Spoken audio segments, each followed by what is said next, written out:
this morning. It is a joyous morning to be gathered.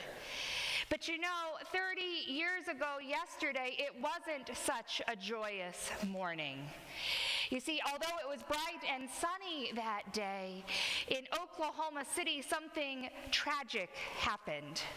You see, that morning, people were driving to work, going to their offices. And in that time, there was a yellow Ryder truck that was parked outside of the Murrah building in downtown Oklahoma City. And in that building that morning, there was a woman whose name was Amy Downs. And Amy worked at the Federal Employee Credit Union in the building. Now, Amy didn't think much of herself. In fact, she had a very low self-esteem because she had to drop out of college because she couldn't pass the very basic math class. And she wondered, how did I get a job at a bank when I couldn't pass a college math class? But yet she had worked there for quite a while, and she had actually just gotten promoted into a management position. That morning, she sat down in her office chair at her desk, and at 9:01 a.m., that yellow Ryder truck exploded, and a third of the Murrah building collapsed. In that moment, 168 people were killed. And when she first came around, she found herself upside down, still in her office chair. She found herself stuck between two large pieces of concrete, and she heard someone screaming. Someone she soon realized was herself. And in the midst of all this, she found there was a very small hole in which light was coming in, just enough for her to reach her hand out. Now, of course, as soon as all of this happened, first responders poured in to downtown Oklahoma City. And they went searching for survivors. And the place where the Federal Employee Credit Union was, there was a daycare center directly underneath. And so the firefighters and the EMTs went for that area to see if they could find any children. And they were calling out, "Are there any children out here? Can anyone hear us?" And Amy heard them calling, but she says, "I'm not a child. I'm afraid to let them know that I'm here, because what if they pass me by because I'm not a child?" And eventually she built up the courage and she stuck her hand out that little hole and she goes, "I'm over here, help me." And the fire chief saw her hand and he said, "How old are you?" And she goes, "I'm 27, please help me." And he goes, "I'm going to help you." Now, for those who know, the Murrah building was one of the outposts of the Secret Service, of the ATF, of all sorts of government offices. And in those offices, they would do trainings for all sorts of situations. Well, there was a cry out that they had found another bomb. And so the first responders were told, "You have to leave the building. You have to clear away." And this fire chief starts standing there thinking, "I'm going to stay here with this woman." But then his aide came up to him. He found him and he said, "You need to practice what you preach." And so he said, "If you're telling all of us to leave the building, you need to leave as well." And so the fire chief said, "Amy, I have to go. I have to leave." And Amy begged him. She said, "Please don't go." And he says, "I have to go. They're making me." And so Amy was left all by herself, stuck between those slabs of concrete. She didn't know if anyone would ever come back for her. And 2,000 years ago, another tragic day happened. We heard the story this past Friday, how Jesus was taken to the headquarters of Pontius Pilate, the governor of Judea, how he was sentenced to death based on phony charges brought by the religious authorities at the time, how he too was given the execution of death on a cross, where he was taken from Pontius Pilate's headquarters, carrying that wooden cross to the place that is called the skull, Golgotha, the place of utter death. And how when he got there, they nailed him to that wood. They stood him up for 3 hours on that cross as he slowly died on it. And off in the distance that day, Mary, his mother, the disciple whom he loved, and Mary Magdalene were gathered together watching at a distance. They saw the tragedy unfold before their eyes. And after 3 hours, Jesus died.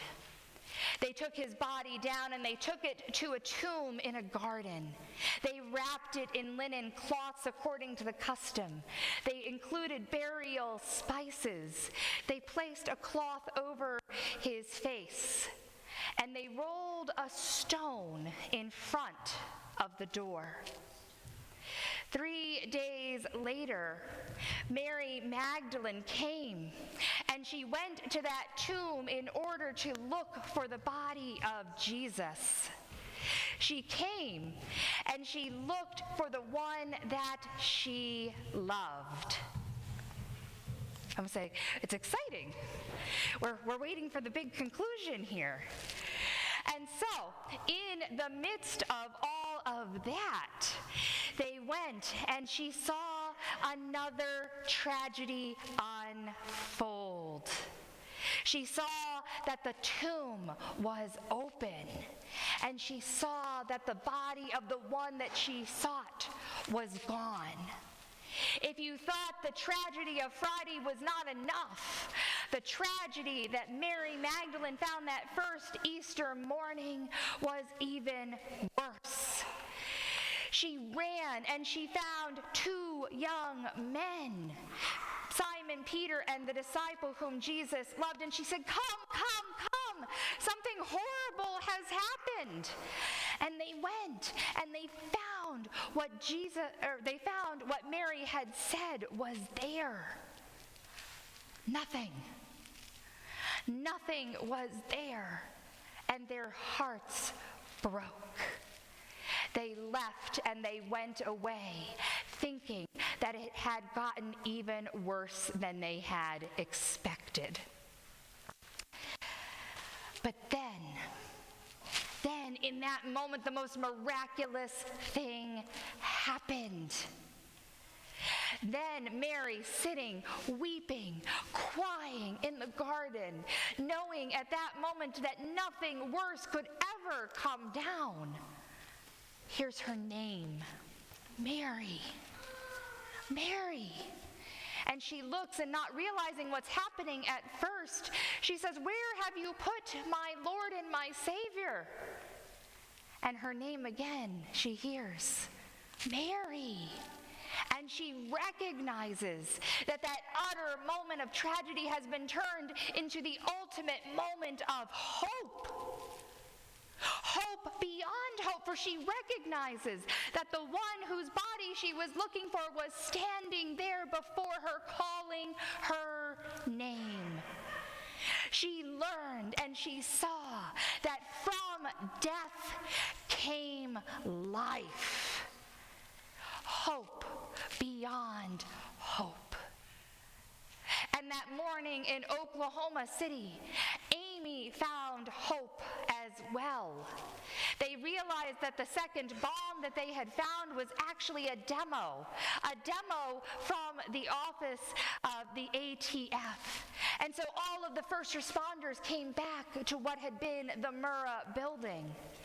Amy heard those two firemen coming, calling her name. Amy, Amy, are you still with us? And she called out, yes, here I am. And they moved away the concrete slabs, and they pulled her out, and they sent her to the University of Oklahoma Medical Center. 6 hours after the bomb had gone off, Amy was being cared for at the emergency department there, and she was one of the last to be pulled from the rubble. And in that moment of utter tragedy, she too found hope. She realized that there was a purpose for her life. And so in that moment, Amy, who had had such low self-esteem, changed things around. She went back to school, and not only did she get her bachelor's in finance, she got her MBA. But not only that, she went from being a couch potato to a woman who first decided to walk a 5K in memory of those who had died, and continued on to the fact that she did an Ironman triathlon. And for those who don't know, that's a 2.4-mile swim, a 121-mile bike ride, followed by a 26.2-mile run. And nowadays, Amy has a new title at the Federal Employee Credit Union. She is the CEO. From that utter moment of tragedy on that April 19th morning, Amy found hope beyond hope. And today, on this Easter Sunday, we too are encouraged to find the hope in the midst of the tragedies of this world. Because the thing is, tragedies are going to happen. This world is never going to function the way that God intended it to. But in that, we remember that Christ has risen from the grave, that death and tragedy no longer have the final word on our lives. That when Jesus came back from death, he destroyed death not just for himself, but for each and every one of us. In our own tragedies, we turn to hope, and we turn to the hope of the good news that we have been promised life eternal with God, and that God is the one who is ultimately in control of it all. And so this Easter Sunday, I invite you to celebrate the hope beyond hope that Mary and Amy found, and to look for that hope in your own lives.